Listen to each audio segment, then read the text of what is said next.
प्राचीन भारत में मगध एक समृद्धशाली और शक्तिशाली साम्राज्य था। उसमें नंद वंश का संस्थापक महापद्म नंद था। वह पहला ऐतिहासिक चक्रवर्ती सम्राट माना जाता है, क्योंकि उत्तर भारत के बहुत सारे राजवंशों का अंत करके उन राज्यों पर विजय प्राप्त करके एक छत्र राज्य स्थापित किया था और मगध साम्राज्य का उसने विस्तार भी किया।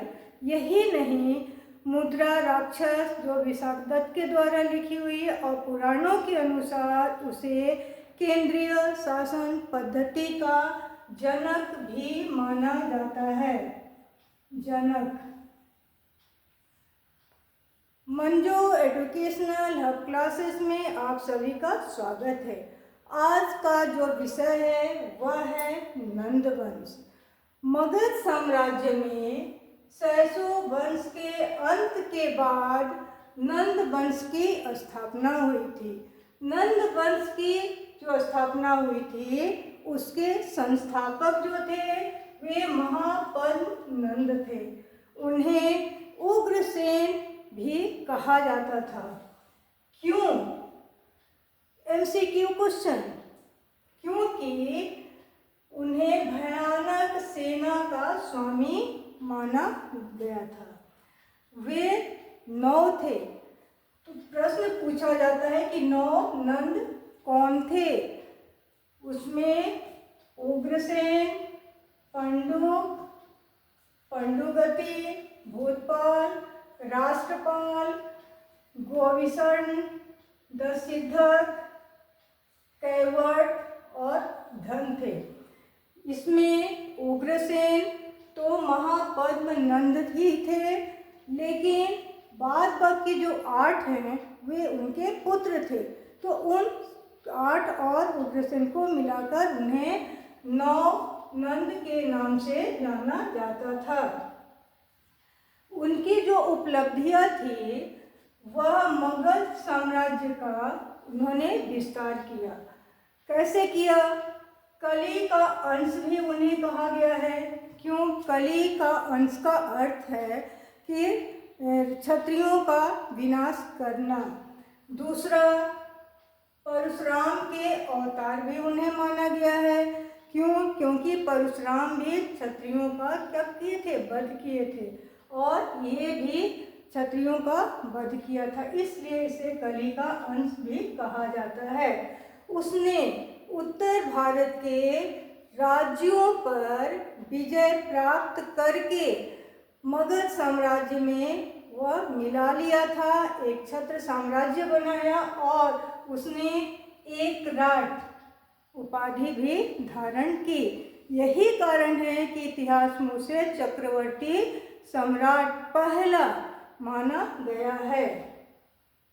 उसके समय में उत्तर भारत में जो राजवंश थे वे थे इक्ष्वाकु, कौशल, इस पर उसने विजय प्राप्त किया था। सोमदेवकृत कथा साहित्य सागर से इसके विजय का वर्णन मिलता है। पांचाल, कासे, है, कलिंग, असुमक, कुरु, मेरठ, दिल्ली, थानेश्वर, ये राज्यों पर उसने एक छत्र अपना अधिकार स्थापित किया था। इसमें से जो इक्ष्वाकु वंश थे वहाँ पर इक्ष्वक राजवंश का शासनकाल था। कौशे में काशी के राजवंशों का था एक छत्र राज्य वहाँ। इंद्रप्रस्थ, कुरु, इन सब पर भी उसने अपना अधिकार स्थापित किया था। मैथिल, सूरसेन, कीर्तिहोत।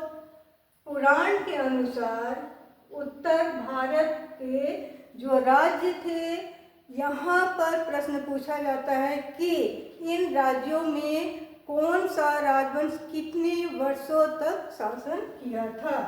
तो इसमें इक्ष्वाकु वंश जो थे वे 24 ईयर्स प्राप्त किए थे। पांचाल 27 ईयर्स। कौशे काशी के राजवंश थे, इन्होंने 24 ईयर्स तक किया था। है में 28 ईयर्स। कलिंग में 32। अस्मक में 25 ईयर्स। कुरु में 36 ईयर्स। दिल्ली, थानेश्वर, कुरु इत्यादि में उन्होंने 28 ईयर्स किया था। सूरसेन 23, कीर्तिहोत्र 20 ईयर्स तक राजवंशों ने इन क्षेत्रों पर अपना अपना अधिकार किया था, किंतु उग्रसेन इन सभी राजवंशों का अंत करके इन सभी को अपने मगध साम्राज्य में मिला लिया था, इसीलिए उसे चक्रवर्ती नाम दिया गया था। पुराण के अनुसार उत्तर भारत का महान प्रथम ऐतिहासिक सम्राट भी उसे इसीलिए माना गया है। इसका अंतिम जो शासक था वह कौन था? वह घनानंद था। यूनानी लेखकों ने घनानंद को क्या कहा है? अग्रमिज कहा है। वह किसका समकालीन था? वह सिकंदर का समकालीन था। कलिंग में नंद राजा का और एक महत्वपूर्ण कार्य क्या था कि उसने नहर भी खुदवाया था। इनके समय में राजगृह और पाटलिपुत्र जो थे वो समृद्धशाली राज्य थे। भारत में पहला, दूसरा विदेशी आक्रमण और यूरोपीय आक्रमण भी इनके समय में हुआ था। तो हम लोग नेक्स्ट चैप्टर में पढ़ेंगे कि जो यूरोपीय आक्रमण हुआ था यूनानियों के द्वारा, उसमें कौन लोग थे, किन किन लोगों ने भारत में आक्रमण किया था। तो आज की वीडियो में हम लोग नंद वंश के बारे में जाने। इसमें से MCQ क्वेश्चन पूछे जाते हैं। यदि आप लोगों को कोई प्रश्न पूछना हो कमेंट बॉक्स में लिखेंगे। वीडियो को लाइक, शेयर, सब्सक्राइब करना न भूलें, साथ ही बेल आइकन भी प्रेस करें।